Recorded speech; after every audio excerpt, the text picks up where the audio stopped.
Well, good morning. It is June 19th. It's a Saturday, about 10 o'clock, and it's gonna rain here. Quick garden walk through real quick. I got the tomatillos here, and then I don't know what kind of tomatoes there, but I had a miracle grow these things last week because they needed nitrogen really bad. I did the soil test on my soil, all four kinds of tests, so pH, nitrogen, phosphorus, and potash, or potassium, or whatever. And they came, the pH came back really good, 6.5, but the NPK tests all came back basically depleted, and not too surprising than that. I've told you before, this is what I cut for the garden. I was not able to amend it very much. But as you can see, I got all of my 10-foot T-posts in for these tomatoes. A little bit optimistic, but last year I ran out of room on 6-footers and they were quite tall. So I said, all right, I'm going to 8s or 10. And they said, well, I don't have to 8. So I said, all right, 10s. So I said, go ahead and get the 10s. That guy there was one of my last year posts. And now he's in the middle as moral support for the guys on the outside. So these, I don't remember. These are some kind of squash. Yikes. Flies are hanging out already. They're doing pretty good. They're buttercup is what it says right there. They're a pack of buttercup squash. These down here are some bush tomatoes that don't need to be in the Florida weave. And here's a watermelon. I don't get watermelon, they never grow for me. I just felt a raindrop. Look what these crazy cabbages have done recently. They decided to go nuts. I'm fighting with flies right now as I'm chatting.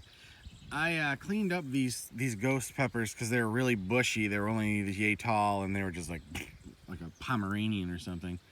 Whereas they probably should look more like those. These got frost damage. That one less frost damage.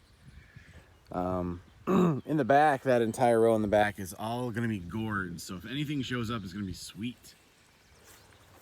There's my transplanted garlic. It will not die. It won't stop, but it doesn't look very good. So who knows? Who knows what's going on there? And I put a pumpkin in the middle of them because I had a pumpkin. I had nowhere to put it.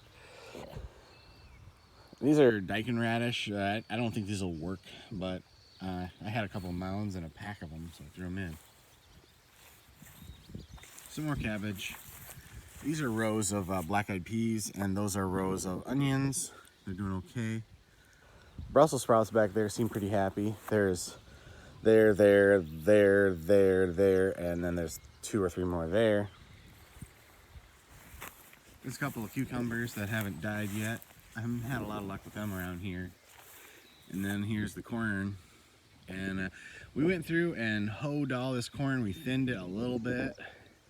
And I covered it back up with straw to try to keep down some of the grass. Because this, like I said, is a brand new cut of ground. And then we got some zucchinis. We got some male flowers on zucchini plants. There's a lot of flowers on there. I don't know if any are female at all.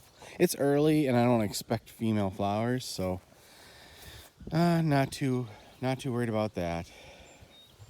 Zucchinis, and then I don't know, pumpkins or something.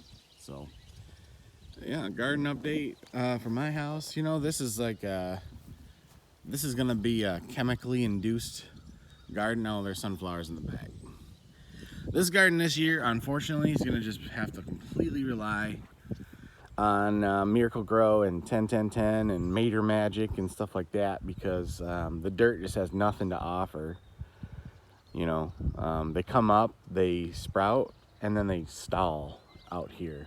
So that's just the way it is. I moved here in March and I didn't have a lot of time with everything else going on to get this thing amended much, and nothing really beats time. So you know, we'll just have to keep working on it. But it's gonna work this year. It's just not gonna be perfect or the way I was hoping. But hey, that's what next year's for.